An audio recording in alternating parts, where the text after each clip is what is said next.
안녕하세요. 오늘 갑자기 불쑥 유튜브 방송을 시작하게 된 법보신문의 양지연입니다. 불교와 기독교, 그리고 기독교하고 불교, 그야말로 이 인류의 역사를 이끌어온 양대 산맥, 이런 종교다라고 얘기해도 과언이 아닌데요. 이 두 종교가 이 기원, 말할 것도 없고요.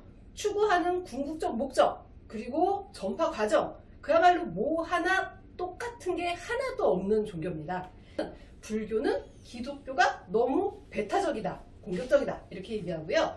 기독교는 불교가 너무 굴복적이거나 아니면은 뭐라고 하죠? 고리타분하다? 네, 그렇게 얘기하는 경우도 있는데요. 사실 이런 대립이 우리 사회에서 굉장히 오래됐지만 이게 우리 사회의 어떤 종교적 분쟁으로까지 나아가지 않은 가장 큰 어떤 제어 장치였다라고 하면 불교가 기독교에 대해서 굉장히 포용적인 자세를 보였기 때문이다 라고 얘기해도 크게 오버하거나 아니면은 아주 잘못된 표현은 아니라고 생각합니다. 하지만 반대로 불교도들 입장에서는 우리가 할 말이 없어서 기독교의 이런 어떤 공격적인 선교 태도 맞아요. 전도 방식 이런 거에 대해서 우리가 할 말이 없어서 여태까지 그냥 넘어가거나 아니면은 그냥 포용하고 온 것은 아니다 라는 얘기를 오늘 좀 이 컨텐츠에서 본격적으로 해보려고 합니다. 그래서 저희가 준비했습니다. 이 불교의 가르침, 즉 정법의 입장에서 바라본 기독교의 교리는 과연 진리인가? 이거를 한번 조목조목 파헤쳐 보고자 합니다. 사실 이 주제는요, 지난 2012년에 법보신문에서 정법으로 본 기독교라는 동명의 제목으로 연재했던 그런 주제인데요. 당시에 이 기독교인들이 주장하는 교리를 조목조목 끄집어내서 불교적 입장에서 분석하고 평가해서 상당히 인기를 끌었던 연재이기도 합니다. 이 2015년에 이 연재글들을 모아서 지금 앞에 보고 계시는 불교, 기독교를 논하다 라는 책으로 엮어서 발행을 했고요. 이 책으로만 보기에는 너무 아까워서, 그리고 이 글로 다 못한 이야기들을 마저 하고자 오늘 이 컨텐츠를 시작하고자 합니다. 그래서 오늘 이 자리에 두 분을 모셨습니다. 먼저 불교, 기독교를 논하다의 저자, 불교경전연구원 이재열 법사님을 모셨고요. 또 역시나 저희 법보신문에 근현대 불교 탄압사를 연재하시면서 이 한국 불교가 근현대에 겪어야 했던 부당한 역사의 기록, 그야말로 조목조목 전해주신 종교평화연구원의 이병두 원장님 모셨습니다. 이병두입니다.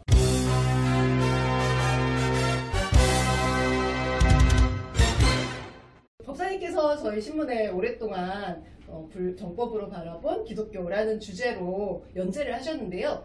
당시에 이 글을 집필하시게 되신 동기가 있는지 말씀 좀 부탁드립니다. 우선 법보신문에 현재 편집국장을 맡고 계신 이재영 기자님하고는 아시다시피 오랜 동안 친분을 다져왔어요. 예. 그러면서 만나면은 불법에 관한 혹은 불법을 둘러싸고 있는 여러 가지 현상에 대해서 다양한 대화를 장시간 나누기도 하고 서로 주고받은 토론도 하고 그랬던 차에 그때 당시에 아마 기독교가 불교에 대해서 좀 공격적인 선교를 했고 심했죠. 공격적인 선교가 불자들 뿐만 아니라 일반 국민들 사이에서도 대단히 부정적인 그런 종교 전쟁을 걱정하는 사람들이 있었죠. 그런 양상이 아무튼 2012년이죠? 그렇죠. 10년, 11년이 아주 심했어요. 그때에 이제 사실 대화를 하다 보니까 기독교가 불교를 너무 모르고 공격한다. 기독교가 불교를 모른다. 너무 모른다. 공격을 해도 알고 하면은 조금 그나마 덜 분한데 모르고 공격을 하니까 이건 불교적 차원에서 어떤 대응을 해야 되는데 그 대응이라는 것이 물리적 대응을 해서는 안 되고 서로 피해를 보게 돼 있고 그거 좀 불교의 부정적 영향을 또 가져오고 불교 정신도 아니고 그것은 불교가 여태까지 2500년 동안 이 인간의 역사 속에서 무시 못할 어떤 영향력을 끼쳤고 문화 창달에 지대한 동서양의 영향을 끼쳤다고 한다면 불교가 가지고 있는 불교가 고등 종교로서 가장 오래되었는데 어떤 그 가치가 그야말로 어떤 사상도 따라올 수 없고 어떤 종교도 초월할 수 없는 그런 완벽성을 나름대로 지니고 있다고 한다면 그걸 가지고 기독교의 어떤 전도 논리나 선교 논리를 대응해야 되겠다는 그런 얘기를 했어요. 불교가 갖고 있는 예, 교리의 완벽성과 그렇죠. 불교가 갖고 있는 치밀한 어떤 그런 네. 교리적인 네. 것을 바탕으로 오히려 기독교를 좀 분석해보자. 그렇죠. 그것이 가장 핵심적인 거거든요. 예. 진리를 기독교에서 주장하는 진리가 과연 불교에서 바라볼 때 어떠냐라고 하는 것을 있는 그대로 분석하고 거기에 대응해서 불교의 우월성을 나타내서 불교인들과 또 혹은 비종교인들에게 불교를 제대로 알림과 동시에 불교 입장에서 바라볼 때 왜 기독교가 진리가 아니라라고 하는 것을 천명해야 된다. 어떤 면으로는 거기에 대한 모종의 저 나름대로 어떤 책임의식을 가지고 있고 사명의식을 가지고 있었죠. 그런 대화를 했더니 하면서 이제 그 주변에 관한 상당히 많은 얘기를 했겠죠. 한번 만나면 뭐 3시간, 4시간 해서 신문사를 운영하는데 아주 좀 제가 곤란을 좀 끼칠 뻔했는데 이 국장님 신문사에 못 들어가게 이렇게 하는 적도 있으니까. 한동안 이 국장님이 신문사에 굉장히 많이 안 들어온 적이 네, 있었어요. 거의 그때였던 것 같습니다. 80%가 아마 저일 겁니다. 아마. 근데 누구보다도 찬동을 많이 했어요. 예. 불교 활동하는데 저에게 참 정신적으로 에너지를 준 분 중에 손꼽히는 분이 이 국장님이신데 물론 우리 제 기회가 되면 이재 국장 이 자리에 한번 같이 모셔서 이야기했으면 좋겠습니다. 예, 그렇죠. 예, 그래 이제 좋은 생각이십니다. 그래서 이제 썼는데 연재를 했어요. 예. 연재를 했는데 지금 이 연재를 다시 해보라고 하면 못할 것 같아요. 왜죠? 책을 보면은 뭐 잘 썼다는 생각을 안 듣는데 보면은 내가 이런 내용까지 알고 있었나? 참 신기하다 할 정도로 아마 제가 부처님 가피했었지 않나 이런 뭔가 생각. 그분이 오시는 예, 그렇죠. 예, 그분의 그 어떤 가피가 아니면은 진정 가피가 아니고서는 쓸 수 없을 정도로 그렇게 정열적으로 쓴 것 같아요. 썼는데 여담이지만 얼마나 잘 썼는지 장로교 신학대학 예. 장로교 신학대학의 그 학생 회장하고 교재를 만든 편집장하고 저한테 직접 찾아와서 인터뷰를 했어요. 오, 상당히 감명 깊게 축하드립니다. 상당히 감명 깊게 읽었다고. 상당히 그 내용이 기독교인들이 보기에도 분명 설득력이 있는 그런 대목들이 많았기 때문에 이 기독교계에서 이 법사님을 인터뷰하지 않았을까 싶습니다. 이 책에 그런 내용들이 자세히 실려 있는데요. 물론 여러분께서 이 책을 보시면 그 내용들의 진수, 깊은 내용들을 한 방에 아실 수 있겠지만 책을 다 보시기 힘드신 분들 저희 방송을 보시면 됩니다. 하나 찝어서 짧고 재미있게 그리고 핵심만 정리해서 앞으로 전달해 드리도록 하겠습니다.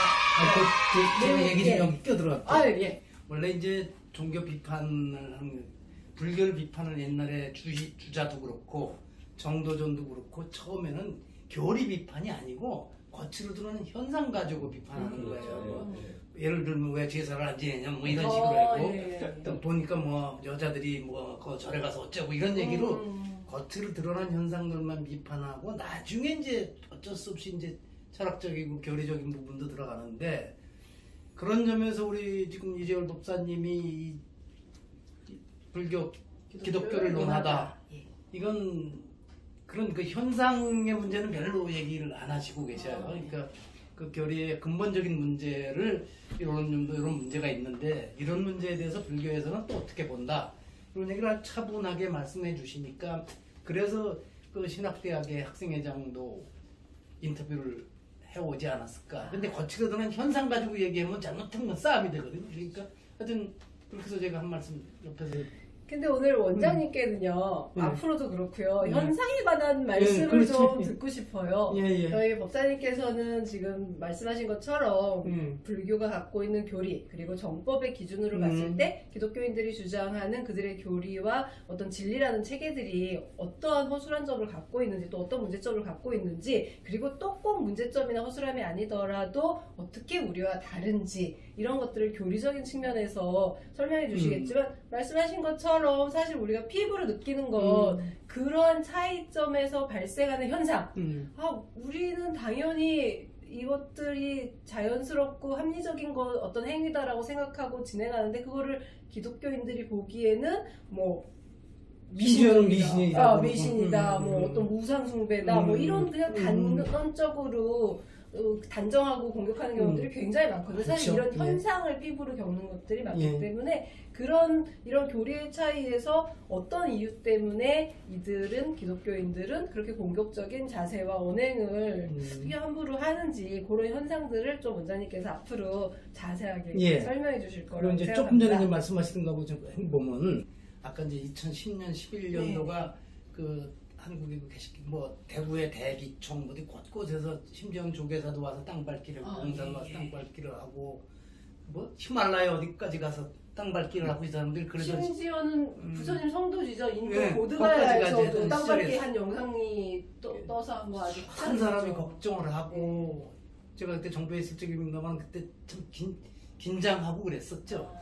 그런데 그때까지는 그래도 불교인들이 되게 이제 잘 참아왔는데, 그때부터는 좀 불교인들도 야 이러면 안 된다 하는 것이 이렇게 움직임들이 많이 생겨나기 시작했어요. 그런데 그걸 잘 봐야 되는 게, 스리랑카나 미얀마 같은 경우도 초반에 기독교인들이 뭐 스리랑카는 네덜란드 식민지도 거치고 그다음에 영국인들이 할 적에 그 기독교를 북교로 만들려고 그렇게 노력을 하고, 모든 학교를 그쪽에서 다니게 그렇죠. 하고, 우리 같은 호적 제도를 교회를 통해서 하게 하고, 이러면서도 그 불교인들이 잘 참아왔었는데, 최근에 와서는 그런 게가 이제 반작용이 돼가지고, 거기 왜 스리랑카의 그 타밀 소수민족들하고 싸우는 이런 것들이 실은 영국인들의 그런 수백 년간 기독교인들한테 당하기 전에는 그들과 싸울 일이 없었는데, 이제는 그렇게 자기 방어 본능이,